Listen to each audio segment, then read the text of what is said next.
একটি ছাগলের সূত্র ধরে যেন নিমেষে বদলে গেল সাদিক অ্যাগ্রোর অন্য সব পশুর ঠাই। ডিএনসিসির অভিযানে আজও অন্য একটি ভবন থেকে তাড়াহুড়ো করে সরানো হয় গরু ছাগল। স্বাস্থ্যকর অল টাইম ফ্যামিলি কেক, সব সময় all time healthy life. Sadiq agro ঘিরে একসময় জমজমাট অবস্থা থাকলেও সেই চিরচেনা চিত্র এখন নেই। উচ্ছেদের কারণে এখন সড়কের একপাশ যেন ধ্বংসস্তূপ।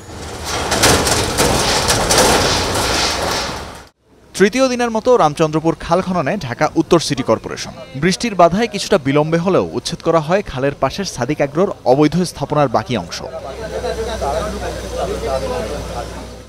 খালের ওপর অবৈধ বস্তিও উচ্ছেদ করা হয়। তাদের দাবি, ব্যক্তি মালিকানার ভবনও আছে খালের ওপর। যেহেতু খাত করবো তাহলে আমাকে একটু জায়গা দেওয়ার দরকার ছিল। বাড়ি আল্লাহর তো এখনো থাকতেছে, আর এটা তো পুরাটাই যে সাদা, এটা তো বন্যা চৌধুরী ম্যাডামের। এখন ওনারটা ভাঙে না কেন ওইটা তার আমরা বলতে পারবো। এই টাইমের মধ্যে কোনো একটা গন নাই, দুয়ান নাই, কারবাই দিয়ে উঠবো। রান্নাটা বলতো ফেলে দিস, একটু নেওয়ার জন্য চাইছিলাম, নিতে দেয়নি। আমি নিচতলাটা সাদে কাগজকে ভাড়া দিচ্ছি, উপরে আমি এই ছোটো ছোটো রুম করে ভাড়া দিচ্ছি। তারপরে যদি আমার ভিতরে পড়ে থাকে, মাইপটা নিয়ে যা, খাল উদ্ধার হোক। মাত্র আজকে 3 মাস হইলো এইটুক স্থাপনা, তাও কাজ শেষ করতে পারিনি।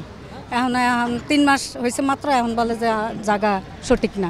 তাহলে আমাদেরকে সিটি জরিপ দিল কিভাবে, আর আমার গত 23শে জুলাই পর্যন্ত আমার খাজনা পরিশোধ হইল কিভাবে। কোনো ব্যক্তি বা কারোর সাথে শত্রুতা থেকে নয়, খালের ম্যাপ দেখে উচ্ছেদ করা হচ্ছে জানিয়েছেন এলাকার কাউন্সিলর। পিলারের ভিতরে পড়ছে যেটা আর্মিরা দিয়ে গেছে, পিলারের ভিতরে পড়ছে সেটা আমরা ভেঙে দিব। আমরা কারো ব্যক্তির সাথে কোনো কিছু, আমাদের হচ্ছে আমরা সিএস ধরে খালের মেজারমেন্ট ধরে আমরা আগাচ্ছি। আমরা ডাইনেও যাচ্ছি না, বামেও যাচ্ছি না। আর সিটি কর্পোরেশনের কর্মকর্তাদের দাবি, রামচন্দ্রপুর খালের পানি প্রবাহ ফিরিয়ে আনতে সব কিছু করবেন তারা। খালের পাশে যে সকল অবৈধ স্থাপনা, বিশেষ করে গরুর খামার, যে আবাসিক এলাকায় হওয়ার কোনো সুযোগ নাই, সেই সকল স্থাপনা আমরা ভেঙেছি। রামচন্দ্রপুর খাল আমরা পুনরুদ্ধার করব। রামচন্দ্রপুর খাল আমরা পানির প্রবাহ দেখতে চাই। তবে পুরো খালটি দখলমুক্ত করা এবং খনন সময় সাপেক্ষ বলছে ডিএনসিসি।